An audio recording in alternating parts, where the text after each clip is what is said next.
Baik, selamat tengah malam pada semua.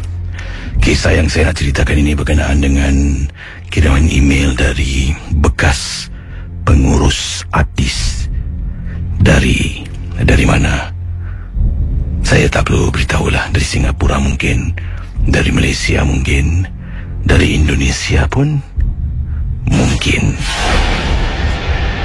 Katanya dalam industri hiburan ni pesaingnya amat sengit sangat-sangat. Yang baru, yang muda, yang kacak, yang cantik jelitawan akan menjadi rebutan ramai produser-produser. Mereka ni yang masuk dalam industri, kalau muda, kalau handsome, kalau jelita dan cantik, mereka akan jadi rebutan dan tak perlu lagi lah pelaris-pelaris untuk melariskan diri mereka.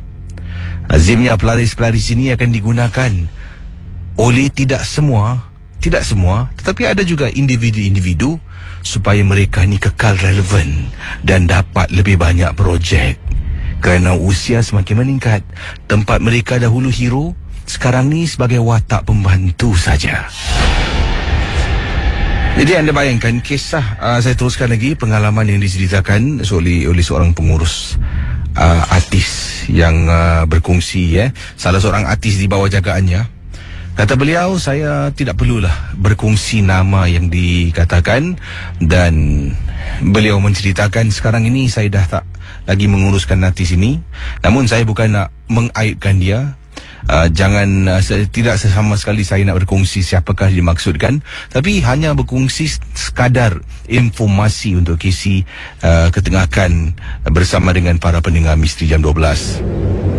Jadi anda bayangkan yang diceritakan di sini, artis-artis ni mereka adakala berjumpa dengan tukang obat aka Tok Bomo mereka tertentu tersendiri. Mereka ada bomo-bomo yang mereka jumpa, dan ada kalanya bomo ni juga merawat artis-artis, menjaga artis-artis yang lain. Jadi pernah saya menjaga seorang artis ni, seorang artis perempuan, kata beliau. Dan artis perempuan ni difahamkan menghadapi masalah pening kepala, migrain yang berpanjangan. Setiap kali kalau dia nak syuting, tengah hafal skrip, tengah baca skrip, nanti dia akan kena serangan migrain. Tengah shoot, migrain, terpaksa berhenti. Lama-kelamaan, kru, cast, director, semua marah dengan perangai dia yang seringkali migrain, suruh pergi jumpa doktor. Akhirnya jumpa doktor. Jumpa doktor. Doktor kata ini migrain, okey, ini nak kena dapatkan rawatan, kasih ubat. Ubat yang diberikan biasalah paracetamol.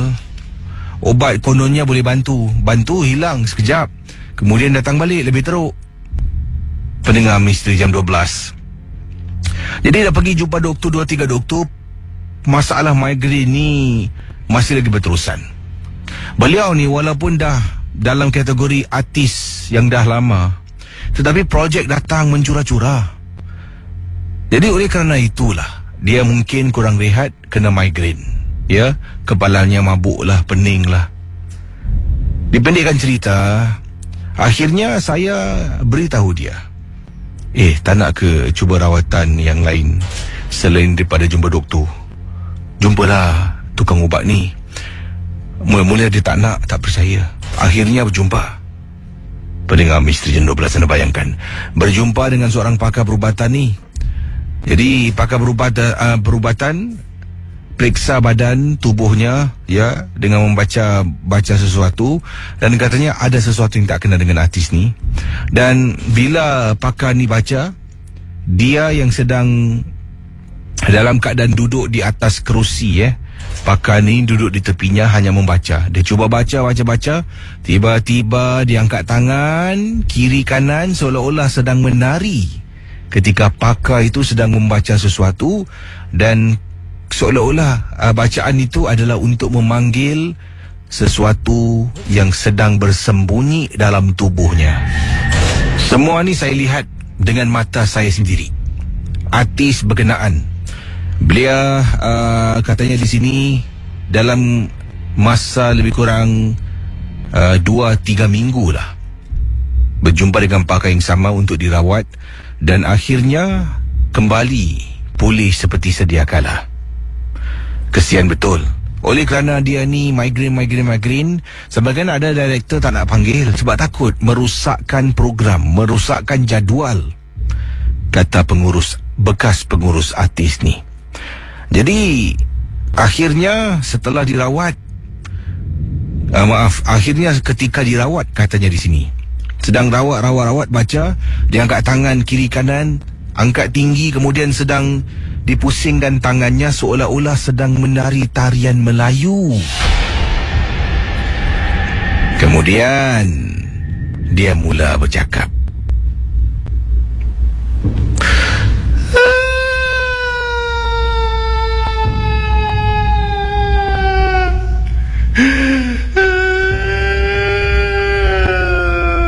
Aku nak balik.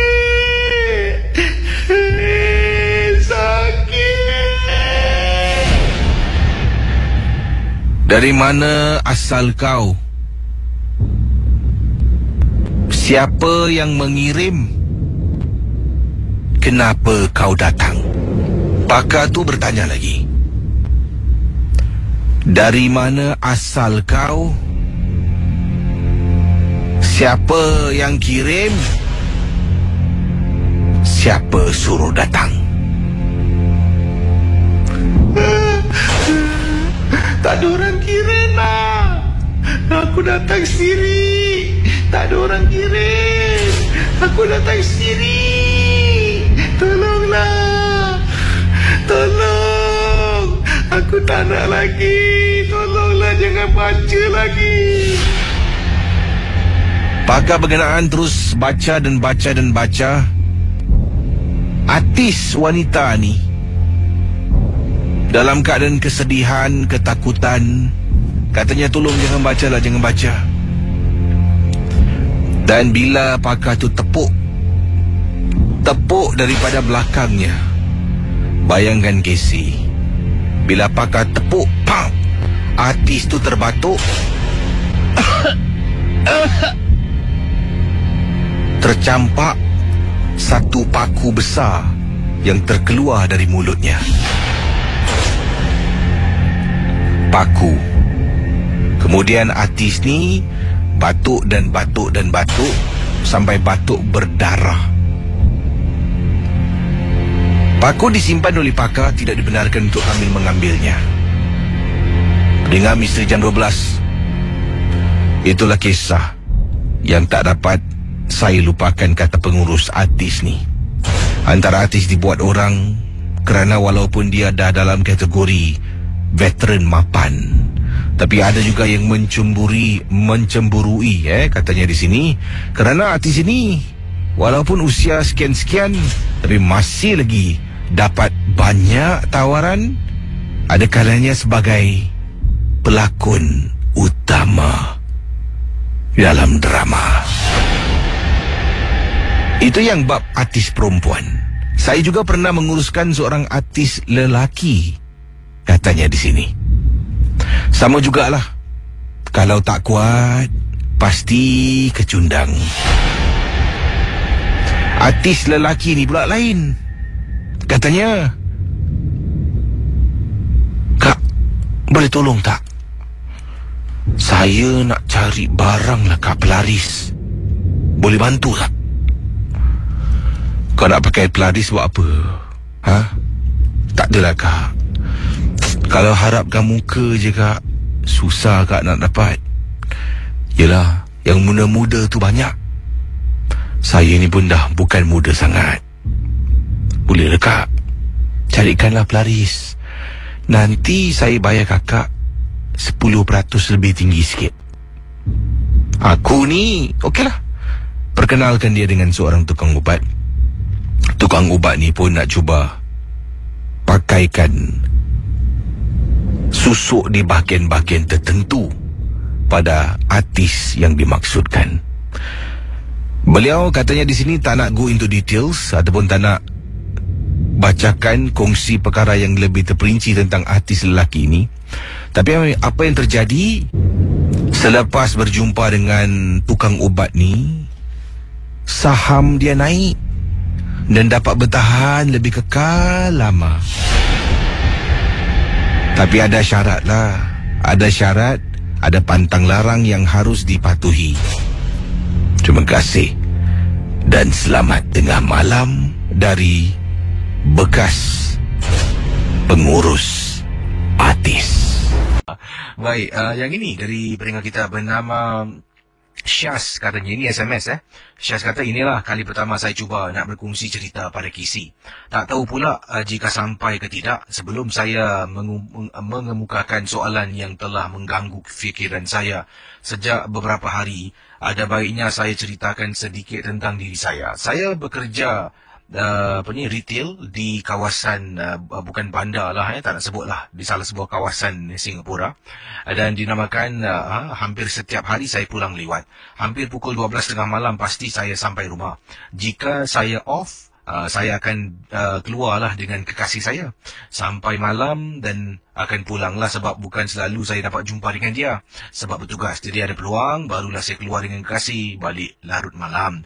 Okeylah, ceritanya begini Casey. Nak segan sangat pun tak guna. Cuma saya sedang katanya dan sekarang ini sedang dalam bulan tertentu lah dialami oleh kaum Hawa. Jadi 2 hari lalu selepas saya sampai rumah, ketika saya sekarang dalam keadaan sakit wanita lah dipanggil, saya katanya tak tahulah apa angin, tiba-tiba saya marah meradang. Saya pun tak pasti kenapa. Mulalah dia membibil seorang diri, dan kerana saya terlalu kepenatan untuk dengar apa yang dia kata, yang membibil ni, ayah saya, ayahnya yang mula meradang, membibil, marahlah, dan beliau sendiri tak tahu kenapa ayahnya marah, membibil, kerana terlampau kepenatan untuk dengar letiran ayah apa yang dia katakan. Dipendekkan cerita, dia terlepas kata dan sebut tentang ibu saya yang baru-baru ini telah bermimpi sesuatu. Mimpi saja tak apa Kisi, ini sampai mengigau semua. Jadi ibu saya bermimpi ada tangan yang amat menyeramkan, katanya asyik mencekau tingkap ataupun menyaka tingkap bilik saya. Bukan sekali kejadian mimpi ngeri ini dialami oleh ibu, malah beberapa kali. Katanya tetapi sudah beberapa kali bermimpi. Itu saja tak apa. Rupa-rupanya adik saya yang tinggal sebilik, yang duduk sebilik dengan saya pun pernah mimpi serupa seperti apa yang ibu mimpikan. Dan Casey, ayah saya sempat beritahu sebab saya pun tak ingin tahu selanjutnya. Seram juga. Saya muskil. Rumah saya rumah corner. Sekeliling rumah saya tak ada koridor langsung. Dan rumah saya di tingkat 3. Ditambah lagi dengan diri saya yang sedang tidak bersih, badan tidak bersih. Tolonglah Casey, saya ingin sekali pandangan sesiapa yang tahu tentang hal-hal sebegini. Apakah maksud mimpi yang mereka mimpi mengganggu saya? Adakah ia sekadar mimpi ataupun ada maksud di sebaliknya? Dari Syaz yang berkongsi pengalaman. Okey Syaz, boleh periksa Facebook dia. Mungkin ramai akan beri pendapat pandangan mereka di sana. Baik, kita terus ke hujung talian 66911897. Ingat, kalau ingin hubungi saya, bagi yang mereka ingin bercerita lah, yang serius nak berkongsi pengalaman, boleh 66911897. Jadi ramai pendengar Facebook ni takkanlah mengadu, sebab nanti orang tunggu nanti bunyi lagu tapi tak ada suara. Macam mana? Okey, kita bersama dengan pendengar kita. Hello, selamat tengah malam. Selamat malam. Ya, siapa bercakap ni?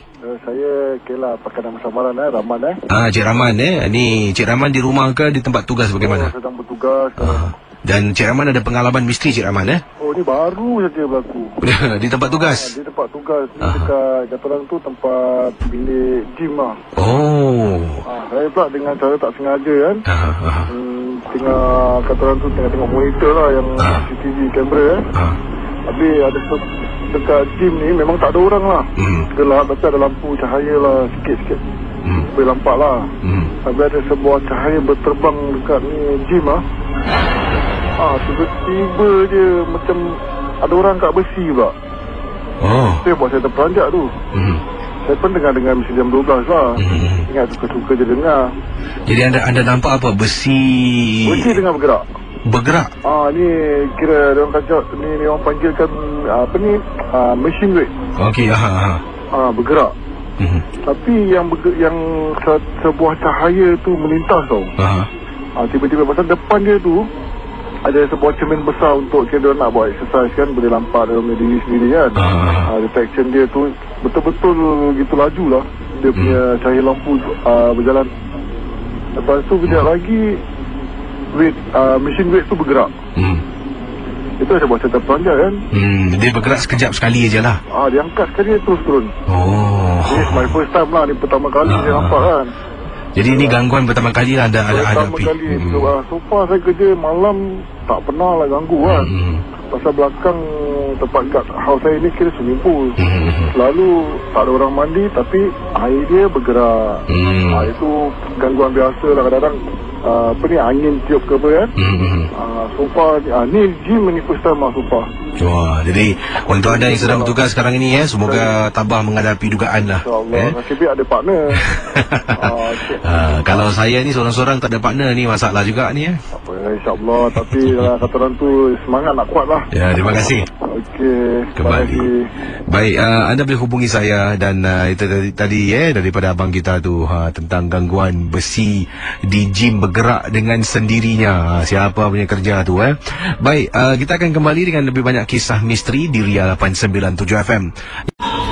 Baik, saudara, kisah berikut ini ingin saya kongsi bersama. Ini pengalaman seorang pendengar ketika dia mengunjungi sebuah tempat dikenali sebagai Batu Cave. Jadi apakah kisah tentang Batu Cave ini?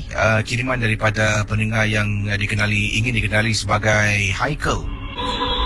Selamat tengah malam, saya Haikal. Saya ingin berkongsi pengalaman saya ketika saya berada di Batu Cave. Ini sebuah tarikan pelancong di Malaysia.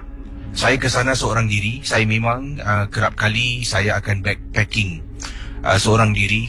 Saya dah melakukan aktiviti backpacking ni daripada negara-negara di Asia seperti di Malaysia. Saya pernah juga backpacking iaitu di Thailand. Saya pernah backpacking di Cambodia, di Vietnam. Saya pernah backpacking juga di kawasan China, Guangzhou dan banyak lagi. Kalau di negara Eropah ada juga beberapa tempat. Tapi ini pengalaman saya secara peribadi. Saya kunjungi sebuah kawasan tempat mereka yang beragama Hindu.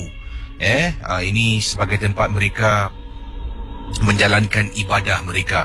Jadi bila sampai ke Batu Cave, banyaklah perkara-perkara do's and don'ts yang dikatakan tidak boleh buat tu, tidak boleh buat ni, dan macam-macam lagi dalam kawasan Batu Cave tu yang tidak dibenarkan. Jadi apa yang berlaku, saya pun jadi bila saya masuk ke dalam kawasan Batu Cave ni, sebelum saya masuk, saya diberikan sejenis risalah, yang mana risalah ini adalah beberapa info tentang Batu Cave dan juga ada the do's and don'ts lah yang harus saya patuhi. Masuk dalam, saya harus menaiki tangga, banyak sangat tangga-tangga kisi. Jadi saya sedang melihat satu sudut di dalam Batu Cave ni. Apabila saya nampak di sebelah kanan saya, di sebelah kanan ada seorang wanita, seorang diri. Dia tengah diri, mula-mula dia diri, dia diri memandang ke arah ke arah tempat yang sama yang saya sedang berdiri dan pandang. Jadi saya tengah tengoklah sekeliling Batu Cave ni, keindahan di dalam gua yang cantik lah.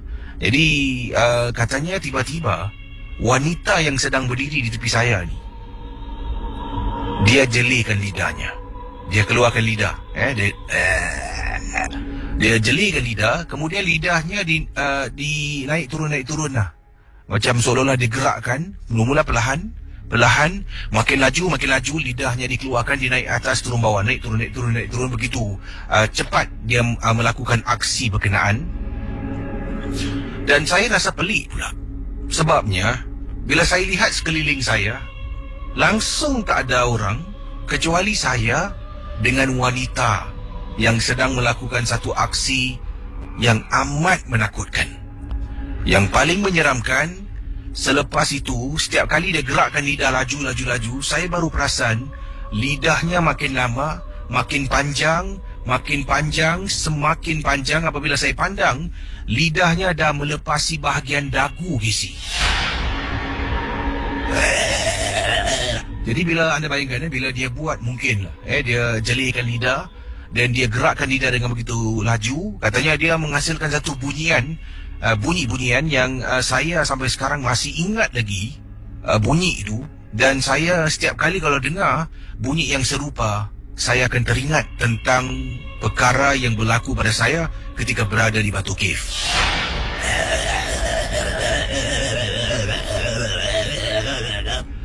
Bayangkan bergalian 897. Jadi bunyi itu dengar, kemudian bila saya tengok lidahnya makin panjang sampai dekat bawah dagu. Matanya terbeliak, pusing tengok saya. Saya pusing. Saya jalan selaju secepat mungkin, naik tangga yang kecil tu, naik sampai dekat atas. Selepas bahagian atas tu, luar kawasan gua sedikit, barulah nampak ada orang sedang jalan-jalan. Saya terus menghampiri sekumpulan pelancong yang ada dekat sana untuk tenangkan diri yang sedang takut. Saya masih terbayang-bayang lagi wajah wanita dengan rambut yang kusut masai panjang sampai ke bahu. Yang paling menakutkan, dia menjelikan lidahnya yang selepas itu memanjang sehingga sampai ke bawah dagu. Selepas saya kunjungi Batu Cave dengan keadaan dan kejadian pelik berlaku awal tadi, saya pun keluar daripada Batu Cave. Saya mengarahkan pemandu untuk membawa saya pulang ke motel yang saya tinggal. Dalam motel saya duduk, saya seolah-olah emosi terganggu. Tak boleh teruskan backpacking untuk kunjungi tempat-tempat yang lain sebab saya rasa takut sangat. Dalam bilik motel, sedang duduk, saya masih boleh terbayang-bayang isi wajahnya. Sampaikan malam saya nak tidur, dah lelap tutup mata, tiba-tiba saya boleh mimpi benda yang sama tiba-tiba muncul dalam tidur dalam mimpi saya. Sampaikan saya terbangun waktu malam berpeluh-peluh, walhal saya dah buka kipas. Motel yang saya tinggal memang tak ada aircon. Saya dah buka kipas, boleh berpeluh-peluh dibuatnya. Masih terbayang-bayang benda tu sampai dibawa dalam tidur kisi. Mendengar misteri jam 12, dipendekkan cerita, saya pun balik pulang ke Singapura. Macam biasalah, saya mula bekerja. Saya ni bekerja sebagai seorang fotografer, juru gambar untuk majlis-majlis. Jadi pada satu hari, saya ambil gambar, nak petik gambar. Tengah petik gambar, selalunya kalau fotografer ni sebelum kita petik, kita ada test shot yang mana kita nak tengok balance color, nak tengok betapa terang gelap gambar tu. Jadi kita boleh buat adjustment, penyesuaian. Jadi selepas itu saya petik ni, tengah test shot dekat atas pelamin. Saya pun tengok gambar satu persatu, saya edit, cuba ubah sedikit gambar ataupun terang gelapnya gambar tersebut. Tengah saya adjust, tiba-tiba saya ternampak betul-betul dekat belakang pelamin, seolah-olah wajah yang sama saya nampak dekat Batu Cave Kisi. Saya nampak, terus saya delete, saya buang gambar tu. Takut Kisi. Waktu majlis yang saya ditugaskan sebagai seorang juru gambar, jiwa saya tak tenteram. Tak tenteram sangat. Seolah-olah ada sesuatu yang menghantui, mengganggu saya. Sampaikan pada waktu, katanya di sini, pada waktu Zuhur, saya berehat seketika. Bila pengantin tengah makan, saya katakan saya minta izin. Saya ambil wuduk, saya solat Zuhur dan saya berdoa. Kisi saya bersyukur. Selepas saya melakukan solat Zuhur saya, jiwa yang kacau bilau yang ada terganggu emosi saya kembali seperti biasa. Tapi sampai ke saat ini Kisi, saya rasa kesal saya pergi delete gambar tu sebab takut. Kalau saya simpan, saya boleh tunjukkan Kisi bagaimana muka perempuan yang menyeramkan itu. Okey saudara, kisah berikut ini, tapi sebelum itu kiriman daripada pendengar kita. Katanya di sini Kisi tentang sebuah kondominium yang berhantu di Ampang, Saya juga pernah dengar antara tempat yang seram di Malaysia, iaitu di, kalau tak silap saya, katanya kondominium Sri Angsana di Ampang, yang dijual dengan harga yang amat murah, dan walaupun murah, susah nak dapat pembelinya. Yang ini pula, saudara, kisah dikongsi sama oleh seorang pendengar. Ini berlaku di seberang tambak, di salah sebuah tempat letak kereta pusat beli belah.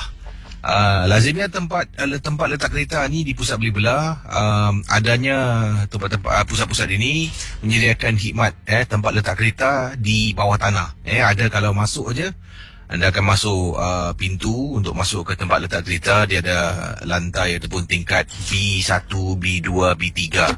Jadi inilah kisah terjadi kepada seorang pendengar. Beliau katanya, saya tak nak beritahu pusat beli belah mana di Johor, katanya di sini. Tapi tempat pusat beli belah ni memang antara tempat yang dikunjungi oleh ramai orang Singapura.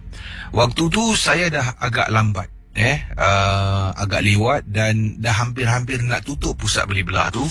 Saya masuk ke tempat letak kereta, keluar dari kenderaan saya. Saya tak tengok pun saya letak di tingkat mana, dekat kawasan mana, sebab saya nak beli sesuatu.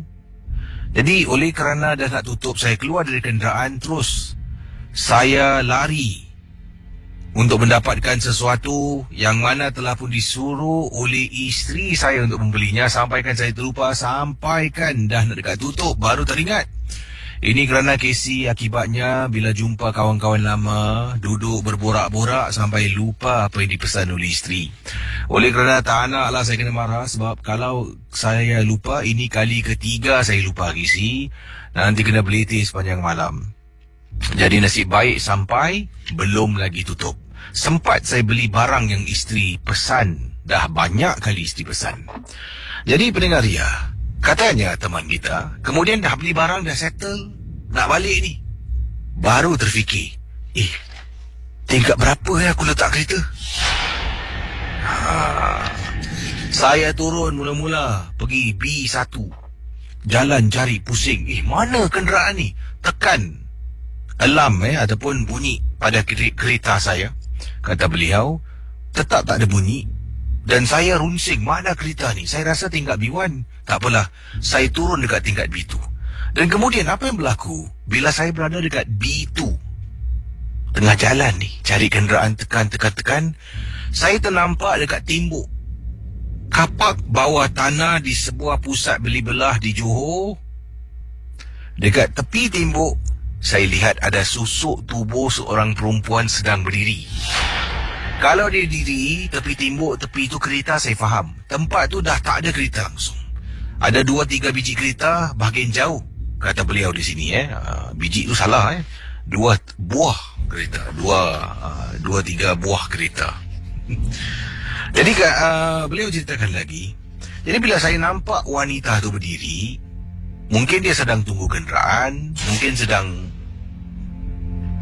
main handphone. Tapi bila saya perhatikan, dia berdiri tegak di tepi tembok.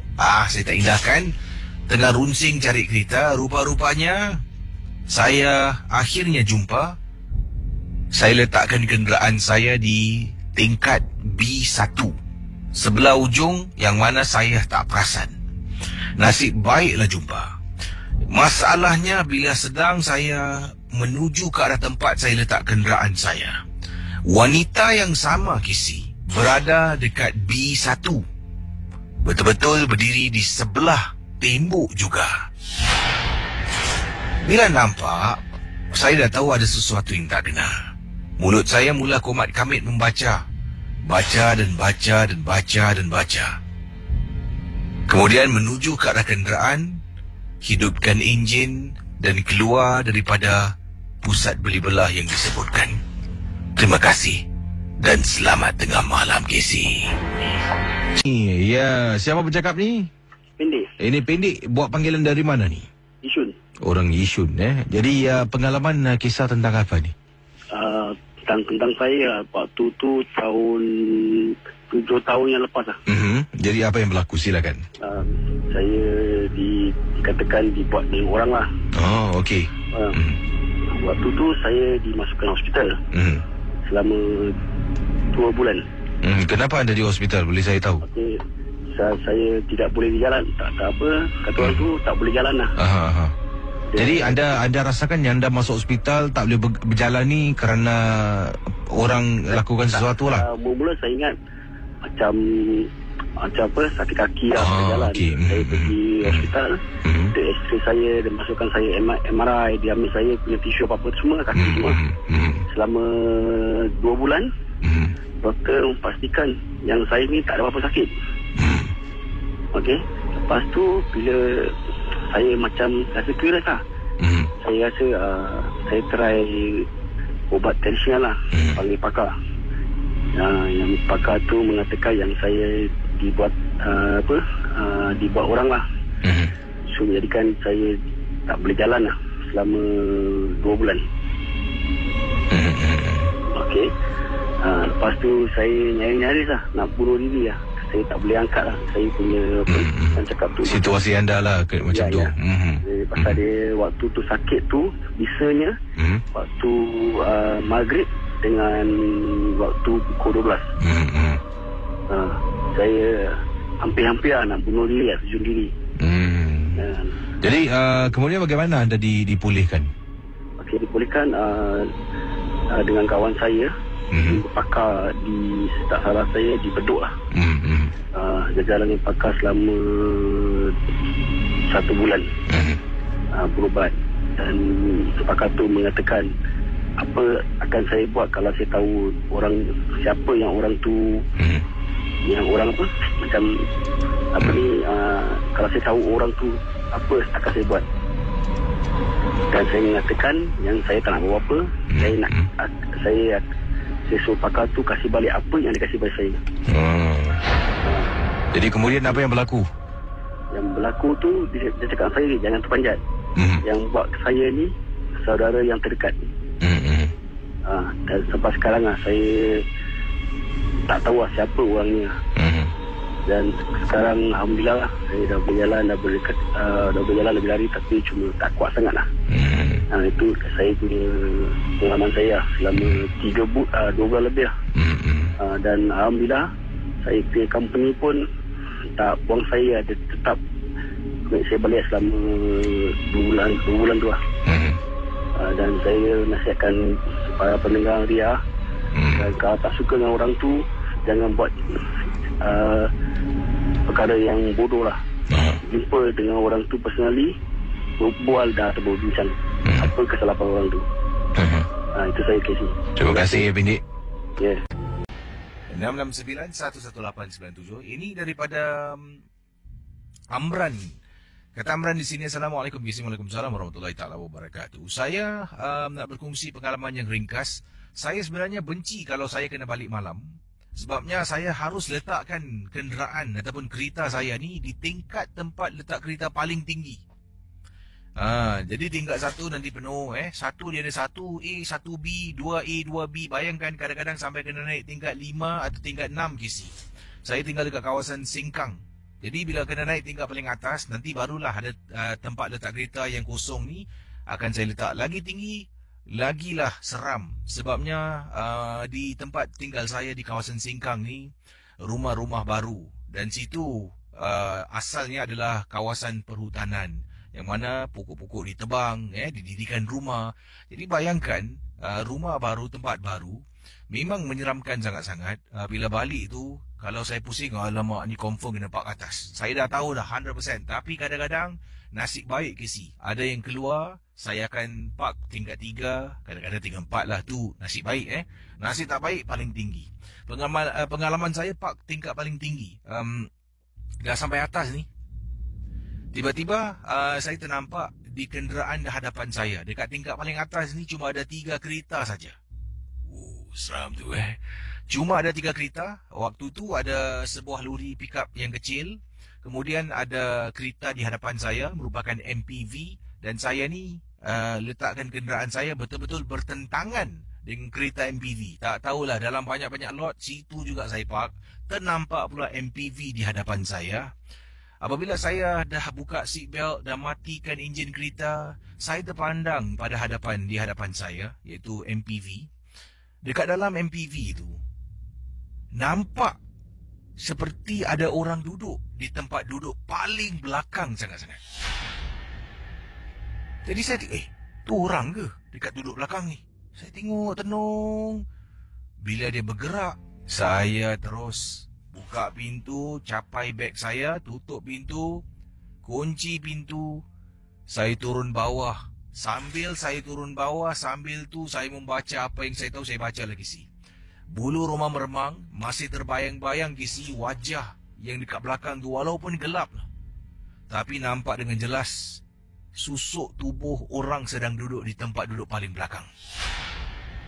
Malah adik saya yang ada kalanya balik malam pun akan terasa seram letak kenderaannya di tempat letak kereta bertingkat di kawasan Sengkang rumah saya di tersebut.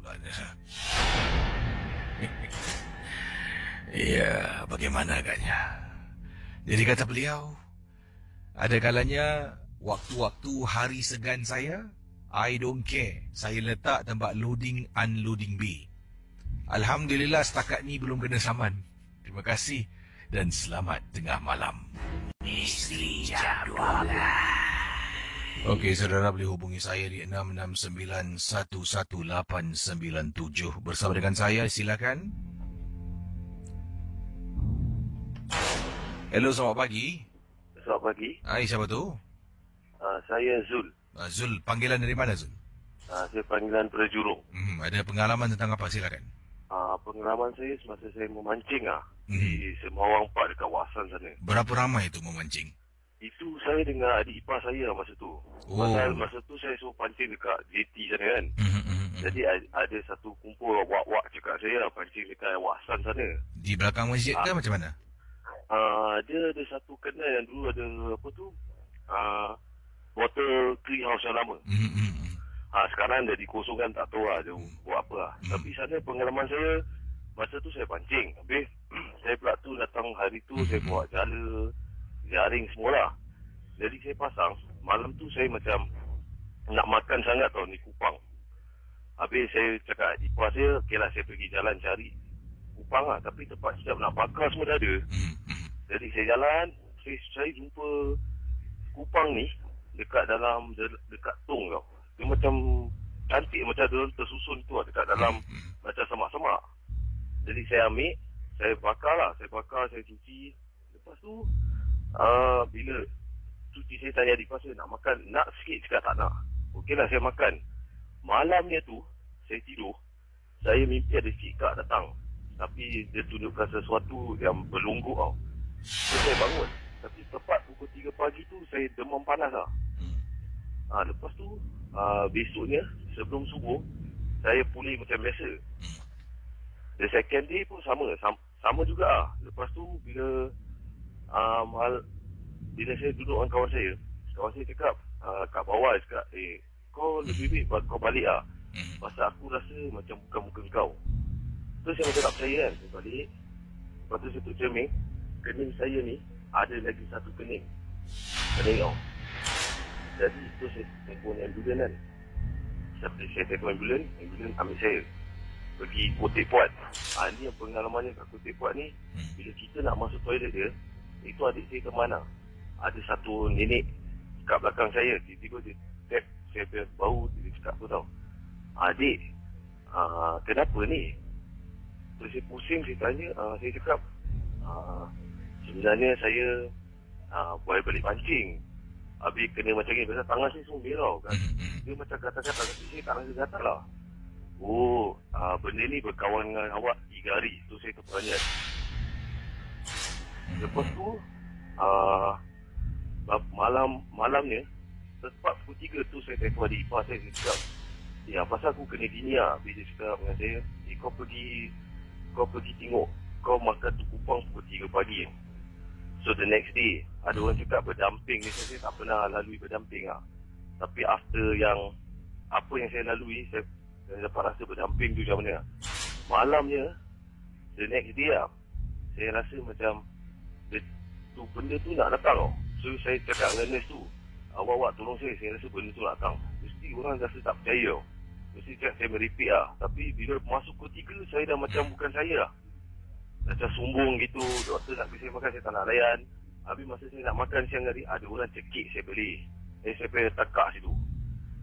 Lepas tu malam ketiga itu malam saya dah macam tak boleh rasa kan, tak boleh angkat. Saya pergi bilik air. Pukul 3 tu saya macam lawan lah. Saya selawat 3 kali, saya ambil air, saya selawat, terus saya minum. Lepas tu saya sapu muka saya. Lepas tu saya zikir. Lepas tu saya keluar toilet tu, dekat hospital. Saya pergi kat tingkap tau. Nurse tu nak kasi saya ubat, tapi nurse tu cari saya. Dia cakap mana saya pergi tau. Keesokan harinya kan, bila nurse tu cakap dengan saya, semalam saya nampak satu nenek dekat tu tingkap. Tempat tingkap saya yang pergi tu gelap. Terus saya cakap dengan dia, itu bukan nenek, itu sebenarnya saya. Saya tengah di sana. Tapi yang nurse tu nampak satu nenek. Rupanya bila saya tidur balik, saya tak tidur, saya zikir, saya dapat rasa benda tu betul-betul keluar daripada badan saya. Bila keesokan hari saya tanya orang, rupanya dekat Sembawang tu ada nenek kebayan. Yang saya tak tahu lah, rupanya saya baru percaya lah. Itu pengalaman saya dekat Botol Tree tu lah. Oh, ni di belakang. Saya tak berani kutip-kutip lagi makanan kat tepi. Macam saya berjala udang hidup, saya makan tau. Ni sekarang dah tak berani lah. Dah tak berani. Pasal dia cakap kalau barang berlungguk, kadang-kadang ketam kat laut tu, dia satu-satu. Kalau berlungguk, dia cakap tak mau kutip. Pasal barang tu, dia dah kumpul nak makan. Mungkin masa tu dia kumpul, kita tak nampak ni makhluk halus apa. Dia kumpul. Tapi saya agaknya datang, saya ambil, saya tak nampak dia kan. Mungkin tengah makan saya ambil. Mungkin saya kena kat situ. Itu pengalaman saya lah. Terima kasih ya.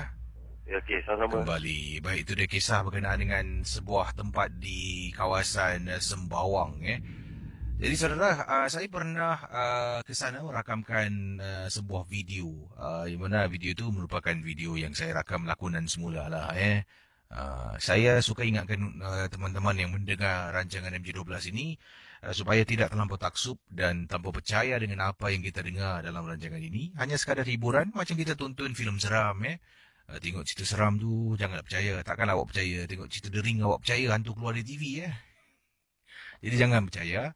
Sebab bila kita percaya ni nanti ia akan membuat kita lebih takut. Dan juga benda-benda tahyul ni, ada juga perkara-perkara yang dikongsi ni memang tidak benar. Jadi anggaplah sekadar mendengar. Dan ada kalanya perkara-perkara yang diketengahkan kemungkinan boleh berlaku, kemungkinan. Jadi rujuklah pada mereka yang pakar, yang arif. Jangan kita terus percaya 100%. Rancangan Misteri Jam 12 hanya sekadar hiburan. Dan bagi anda yang tak tahu tentang kawasan yang disebutkan, saya pernah pada tahun 2012 membuat rakaman. Ni tahun lama dulu. Ini dekat Sembawang, yang mana di tepi tempat ni merupakan tepi pantai yang abang kita tadi tersebutkan. Jadi di situ ada sebatang pohon ru kalau tak silap saya. Di sekeliling pohon ru ni dipenuhi dengan patung-patung. Ada yang bakar tu bakar ni, ada juga kawasan tempat-tempat tertentu. Video tersebut akan saya kongsi, anda boleh lihat. Mungkin kalau teman-teman luar Singapura tak tahu tentang kawasan ini, inilah di tepi pantai. Dan ada juga yang memberitahu saya supaya berhati-hati, tempat itu banyak orang buang-buang benda lah. Tak tahulah. Tapi bila nampak tu memang sukar nak kita percaya. Tapi bila saya ke sana tu, memang ada berhala kecil, ada patung, ada kain yang mana dibuang di sana. Jadi sebelum ni, tempat yang saya pergi ni di Sembawang, belakang masjid Sembawang ni, tempat ni tak ada apa-apa lah. Seringkali dikunjungi oleh keluarga untuk berkelah di tepi pantai, untuk memancing. Tapi lama-kelamaan, ia dijadikan sebuah tempat pembuangan barang-barang tertentu lah. Jadi maka itulah kurangnya keluarga ke sana, makin hari makin kurang. Dan terus langsung tak ada orang, sebab tempat ni memang kes kronik. Saya akan kongsi video tu di Facebook, iaitu DJ Kisi. Anda boleh lihat sendiri video yang disebutkan berkenaan. Dia tak ada seram, ini boleh tonton. Dia cuma menunjukkan kawasan Sembawang yang disebutkan, diceritakan oleh abang tadi. Okey, terima kasih pada anda yang berkongsi pelbagai kisah dalam rancangan Misteri Jam 12 di Ria 897 FM. Saudara, kisah selanjutnya saya nak kongsi sama. Ini berkenaan dengan satu... okey. Anda bayangkan, anda ni sebenarnya baru berpindah. Baru saja berpindah di sebuah rumah. Ini berlaku di Singapura. Ini kiriman daripada Encik Abdul Rahman yang berkongsi pengalaman beliau untuk Misteri Jam 12. Encik Abdul Rahman menceritakan melalui kiriman email kepada saya ke alamat ria@mediacorp.com.sg. Beliau waktu itu baru berpindah rumah. Jadi sebelum ni beliau menetap di rumah bersama dengan ibu mertuanya lah, dengan isteri, dengan seorang anak. Oleh kerana perabot-perabot tu belum lagi dibeli sepenuhnya dan rumah tu mereka belum dah dapat kunci, dah boleh berpindah, dah ada api, dah ada air, cuma belum ada perabot. Ialah Casey baru nak mula hidup yang baru. Saya pun bukan orang berada. Perlahan-lahan kami membeli barang. Jadi difahamkan dalam kisah ini, bila saya baca ni, kata Encik Abdul Rahman,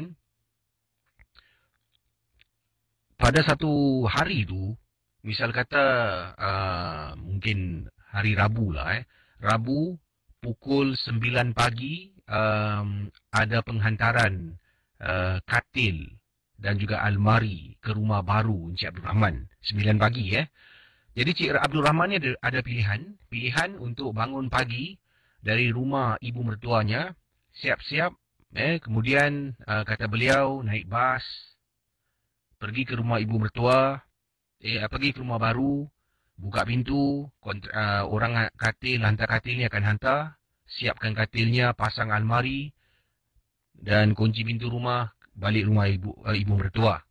Ataupun kata Encik Abdul Rahman, saya boleh tidur di rumah baru saya untuk satu malam, besok pagi cuma bangun buka pintu. Tak perlulah saya bangun terlalu awal untuk bergegas, takut nanti lambat.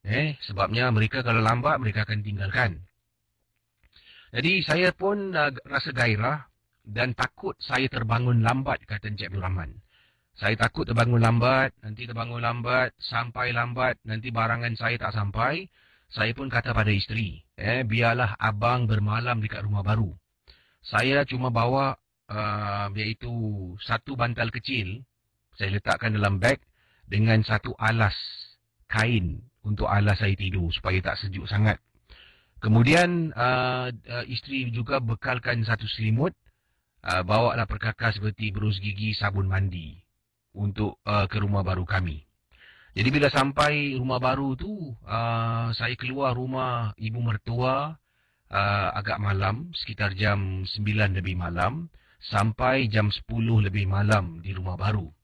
Saya pun buka pintu, masuk dalam rumah, buka lampu. Jadi bayangkan apa yang digambarkan oleh Encik Abdul Rahman dalam kisah ini, rumah beliau ni, ruang tamu langsung tak ada perkakas rumah, langsung tak ada perabot. Begitu juga dengan bilik tidur, dapur cuma ada kabinet dapur dan semualah kosong. Beliau kata, saya pun tidur dekat ruang tamu, alaskan kain yang saya bawa, letak satu bantal, saya keluarkan selimut yang isteri masukkan dalam beg saya. Kemudian saya pun mula nak tidur. Yalah, waktu tu handphone pun tak ada Casey. Pergi rumah baru pun naik bas. Jadi Encik Abdul Rahman kata, sedang saya baring, saya tidur ni, saya bangun, saya pun tutup lampu lah. Cuma lampu dapur saya nyalakan. Tengah baring, tengah fikiran lah Besok pagi, almari datang, katil datang, kemudian nak beli barang lain. Dah sedikit sebanyak, adalah beberapa perabot, barulah mungkin keluarga saya boleh pindah lah. Sofa semua nanti boleh lah Casey. Cuma yang penting, mesti ada peti ais, televisyen untuk anak-anak, mesti ada katil untuk anak saya, untuk saya dengan isteri dan almari. Yang lain tak penting sangat lah. Jadi, sedang saya tidur, inilah kisah yang diceritakan oleh Encik Abdul Rahman di rumah baru. Dan rumah ini adalah sebuah rumah resale. Adapun rumah beli semula yang beliau miliki. Kita teruskan kisah dalam Misteri Jam 12. Misteri Jam 12. Why are you doing this to us? Waktu itu saya sedang baring dekat ruang tamu. Oleh kerana rumah tu kosong, apa jua bunyi saya boleh dengar. Ada pantulan eko, Casey. Mula-mula saya dengar bunyi pintu. Salah satu pintu rumah tu memang benar. Kalau kita tolak, buka ataupun tutup, dia ada bunyi karat pada pintu berkenaan. Jadi pendengar Ria 897 FM. Kata Encik Abdul Rahman ketika saya sedang baring, dengan jelas saya dengar pintu bilik yang dimaksudkan itu bergerak. Sebabnya hanya pintu tu bergerak, baru akan ada bunyi. Tapi saya pelik, Kisi. Cara pintu tu bergerak, kalau mungkinlah pintu tu memang bergerak, oleh kerana ditiup angin. Sebab saya buka semua tingkap. Panas, Kisi. Rumah pun tak ada kipas. Jadi saya buka tingkap ruang tamu, tingkap bilik. Tapi kalau betul pintu tu bergerak kerana ditiup angin, kemungkinan saya tak kisah. Kalau dia tiup angin, dia akan bergerak sekali. Tapi kali ni, waktu tu, pintu yang difahamkan rosak. Bunyi seolah-olah ditolak, ditarik, ditolak, ditarik. Pada malam yang mana saya bermalam di rumah baru kami.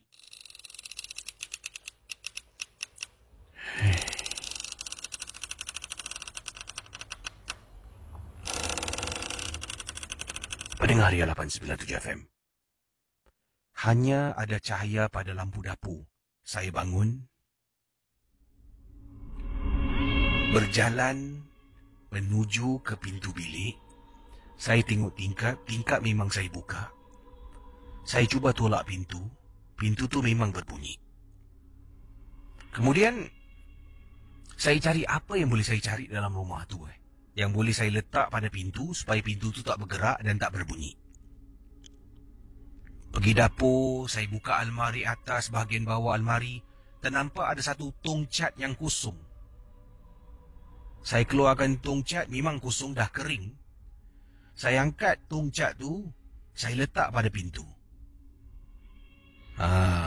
Jadi setidak-tidaknya pintu tu kalau ditiup angin dah tak bergerak lagi. Saya pun baring dekat atas lantai. Pendengar Misteri Jam 12, kata Encik Abdul Rahman. Kali ini belum sempat saya lelapkan mata. Ketegeng! Saya bangun, saya nampak tong cat bergulik, Casey, macam ada orang tendang. Astaghfirullahalazim. Saya dah tahu dah. Ada sesuatu yang tak kena dengan rumah ni. Maklumlah. Rumah ni pun belum lagi disema. Malam tu juga, saya keluarkan surah Yasin yang saya bawa bersama. Saya duduk dekat ruang tamu. Saya baca Yasin. Tengah baca. Kisi, pintu bilik tu bergerak sekali lagi dan tiba-tiba dihempas dengan begitu kuat.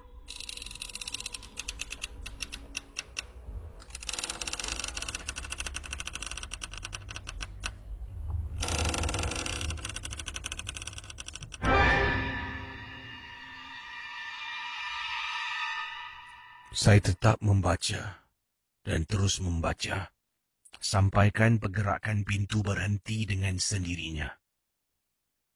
Habis saja saya baca Yasin, keadaan rumah tu macam ada sesuatu yang tak kena. Malam tu tak boleh tidur, Gisi. Saya pun takut. Walaupun saya ni seorang lelaki, saya membaca Yasin, saya tetap takut. Saya terpaksa buat perkara berikut ini.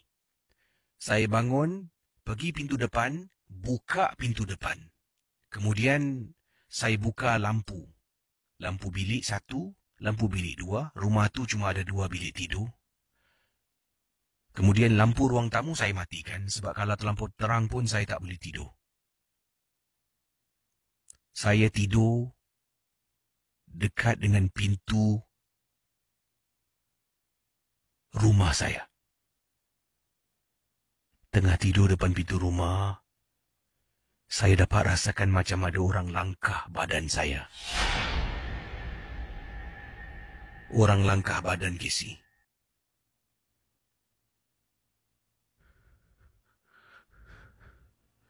Saya terdiam seketika. Apabila saya bangun, katanya Encik Abdul Rahman, saya nampak lampu bilik semua tutup. Dan di dalam sebuah bilik, iaitu bilik yang saya nak jadikan bilik anak saya, ada perempuan hitam rambut panjang sedang berdiri memerhatikan saya, Casey.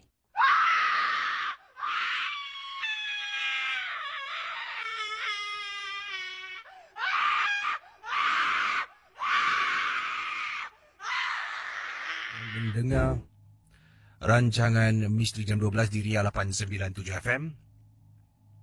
Kisah Encik Abdul Rahman tadi menakutkan dan menyeramkan.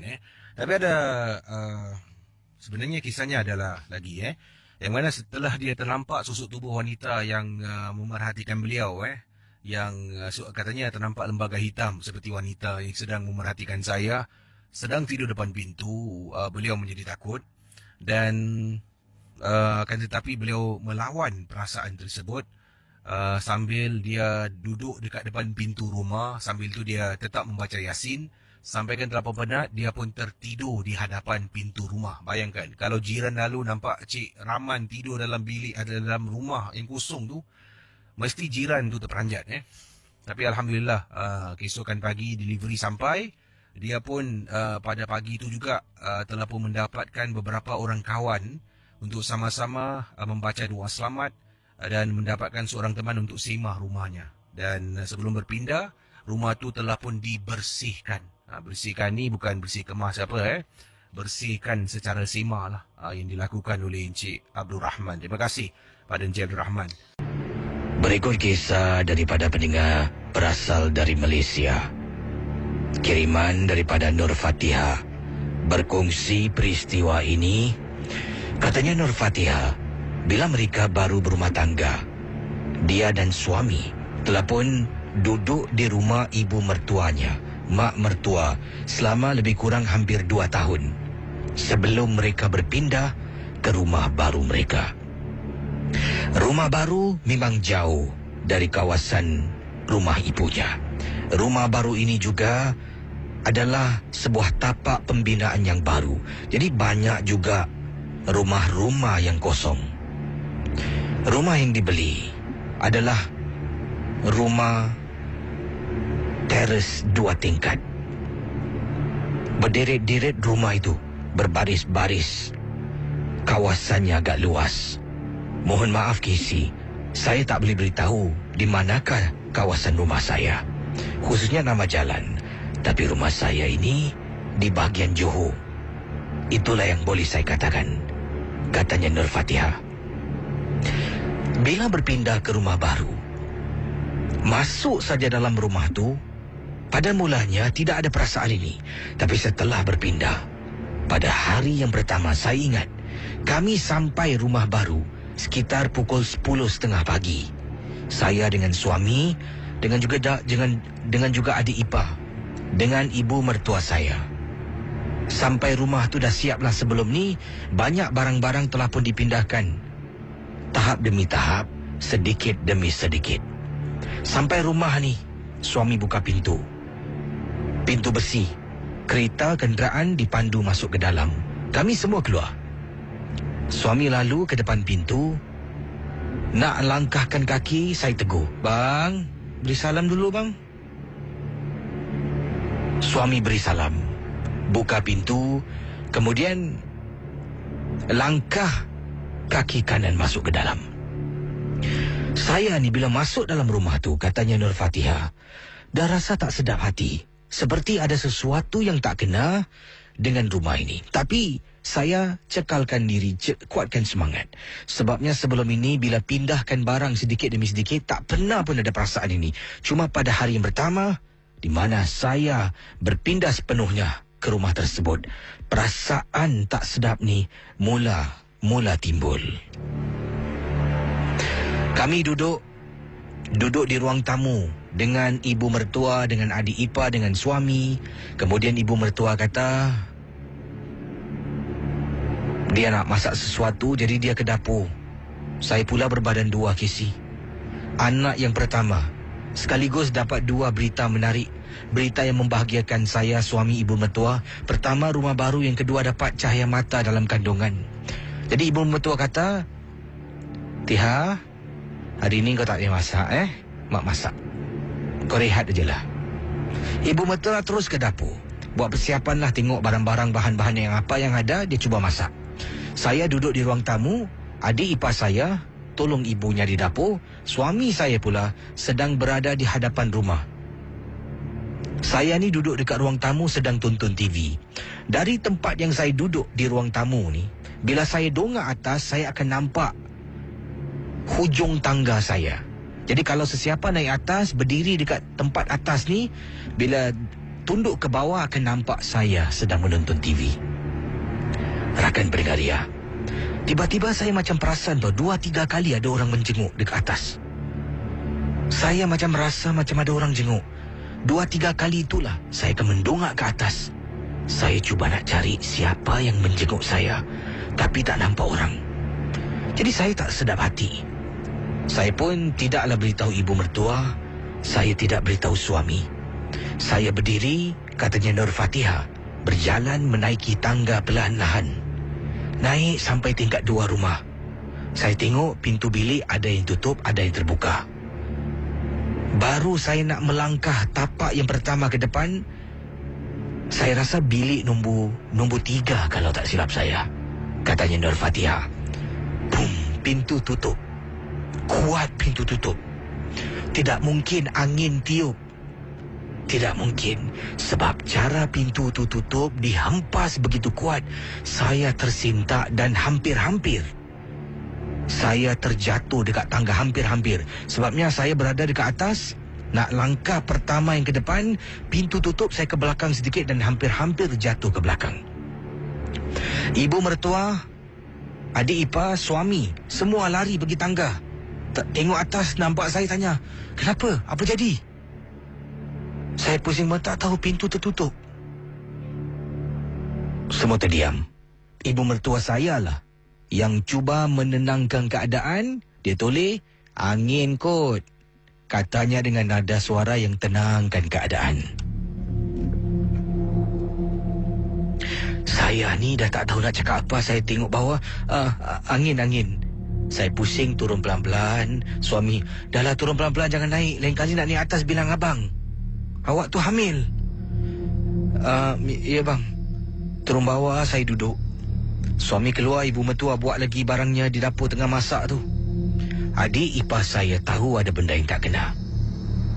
Tengah saya duduk, saya perasan tu adik ipar saya seringkali toleh tengok saya. Dan saya pula seringkali asyik mendongak ke atas. Adik ipar datang, Kakak okey tak? Ada apa-apa kakak nak bilang? Taklah Kakak rasa rumah ni macam ada. Kakak rasa dalam rumah ni macam ada orang lah. Sudahlah kak, ni kan rumah baru. Nanti kalau dah solat, mengaji, InsyaAllah tak ada apa-apa lah ya. InsyaAllah nanti Terima kasih lah. Jangan bilang mak Jangan bilang abang. Tahu kak, tahu. Saya duduk. Bila malam tiba, semua dah balik. Saya dengan suami dalam bilik tengah tidur. Suami dah nyenyak tidur. Saya baring atas katil kisi, golek kiri, pusing kanan. Tak boleh lelapkan mata. Casey tak boleh lelapkan mata. Tiba-tiba saya nampak pintu bilik tidak ditutup rapat, hanya direnggangkan sedikit. Saya nampak Casey, ada perempuan tengah merangkak lalu depan pintu bilik saya. Abang, Abang. Ada apa ni? Bang, tengok bang, dekat luar saya nampak macam ada orang. Disitulah bermulanya hidup saya dalam rumah yang berhantu. Bila suami keluar pergi kerja petang-petang hari, dekat atas pintu bilik ditutup. Kadangkala tengah duduk dekat atas, dekat bawah televisyen dihidupkan walaupun pada waktu petang. Nasib baiklah suami saya bertugas waktu pejabat. Paling-paling sampai rumah pukul 6 petang. Tapi waktu petang pun tetap akan kena gangguan.